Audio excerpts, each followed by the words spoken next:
Welcome back. Today I'll be talking about 5 simple things to consider before you divorce. Hi, I'm Stella. I help women who are over 50 facing divorce start a new life. Today's subject is backing up a little bit. Yeah, because the first tip that I want to talk about is make sure you really want a divorce. The reason that I say this is you may reconsider as you're deliberating your decision. You find your lawyer, you pay the fee, and once you start doing the work, you realize, no, this is not for me. But this can backfire. Your partner may say, you know what, since we started this, let's go through with it. So this is why you really have to consider this extra carefully. The second thing that is really significant is selecting your attorney. Your attorney is going to be on your speed dial for the next 12 to 24 months. This stranger is someone that you have to feel comfortable with.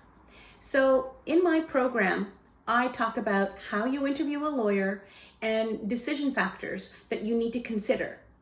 Number 3, this is also critical. Gather all your financial information. Financial information like bank accounts, investment portfolios, ownership deeds, things like that.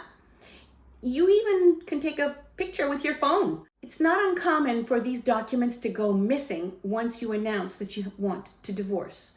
So this is something that is critical. You want to be sure that if there are any purchases or sales of capital assets that you want to do, you do them before you announce your divorce.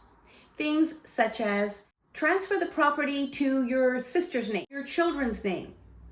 This is something that you want to do, but if you announce that you're divorcing, a judge may issue an order where all transactions are halted and forbidden until after the divorce is final. This also holds true for changes in beneficiaries.